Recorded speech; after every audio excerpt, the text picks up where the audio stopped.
नमस्कार, मैं हूं आपके साथ इंशान। नेशनल टुडे 24 पे आप सभी का बहुत बहुत स्वागत है। जनपद कासगंज के थाना पटियाली क्षेत्र के दरियागंज में ट्रैक्टर ट्रॉली के पलट जाने से हुए भीषण हादसे में एडीजी आगरा जोन आगरा अनुपम कुलश्रेष्ठ, कैबिनेट मंत्री चौधरी लक्ष्मी नारायण पहुंचे गांव में। घटना स्थल का निरीक्षण करने के बाद मृतकों के परिवार से मिलकर सांत्वना दी।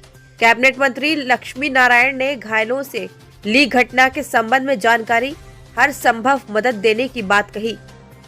एटा में जैथरा क्षेत्र के गांव कसा में डीएम एटा प्रेम रंजन सिंह, एसएसपी एटा राजेश कुमार सिंह सहित भारी पुलिस फोर्स मौजूद रहा।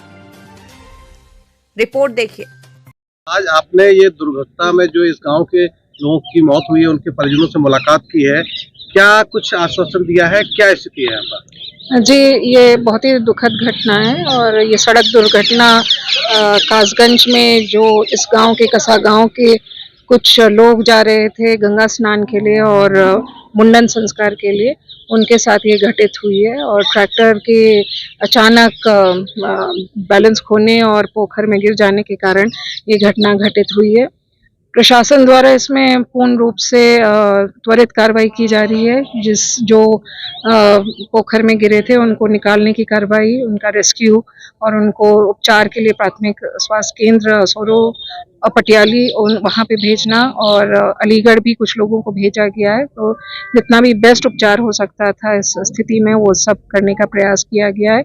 रेस्क्यू की कार्रवाई बहुत त्वरित रूप से हुई है और अभी हमारा विजिट माननीय मंत्री जी के साथ इस क्षेत्र में भी हुआ है, कसा गांव में, जहां एक परिवार के 7 लोगों की ये दुखद मृत्यु हुई है। एक परिवार के 2 लोगों की, एक परिवार के 3 लोगों की, इस तरह से 4 गांव हैं जहां पर इस तरह की सूचना प्राप्त हुई है।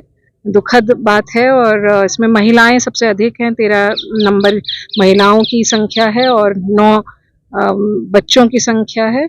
और इस दुखद मौके पर हम शासन प्रशासन पूर्ण रूप से इन गाँव के साथ हैं, इन लोगों के साथ हैं। इतनी बड़ी जनहानि हुई है, हम पूर्ण रूप से इनके साथ हैं। और माननीय मुख्यमंत्री जी द्वारा पूर्ण रूप से आश्वासन दिया गया है कि शासन और प्रशासन इस दुखद बेला में गांव के निवासियों के साथ है जिन्होंने इस हादसा को झेला है। मैडम, अभी तक कुल मरने वालों का आंकड़ा क्या है? कितने लोगों की डेथ हुई है? लगभग 22।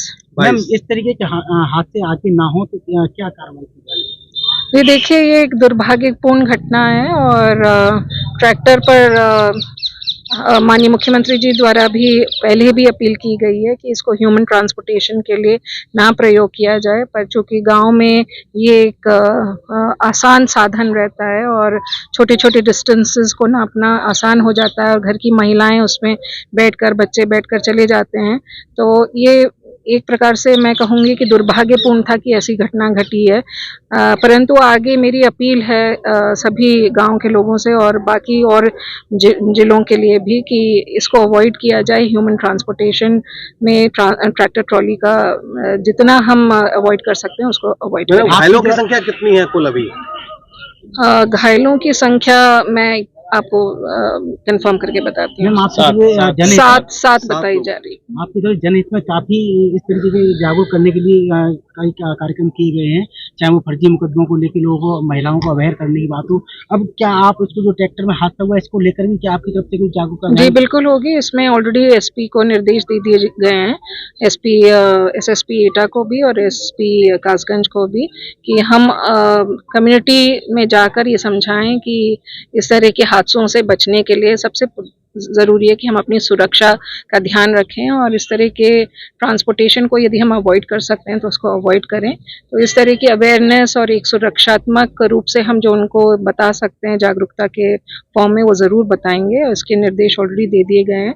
बाकी जहाँ पर सड़कों के किनारे जो छोटे छोटे बांध बना दिए जाते हैं, जहाँ पर पोखर होते हैं, उन पर भी हम किस तरह से इस पे कार्रवाई कर सकते हैं, इसके लिए भी मैंने डीएम कासगंज से बात की है कि जो सड़क के किनारे पोखर हैं, कम से कम उन एरियाज में, या नाले हैं उन एरियाज में कल्वर्ट देख लिए जाएं कि किस तरह से बनाए जा सकते हैं। और तो मेरे ख्याल से सभी की मंशा बहुत सही है और सभी इसमें गांव के लोगों के साथ खड़े हैं और उनके हित में जो भी हो सकता है संभव वो करने के लिए तैयार हैं और तत्पर हैं। Thank you.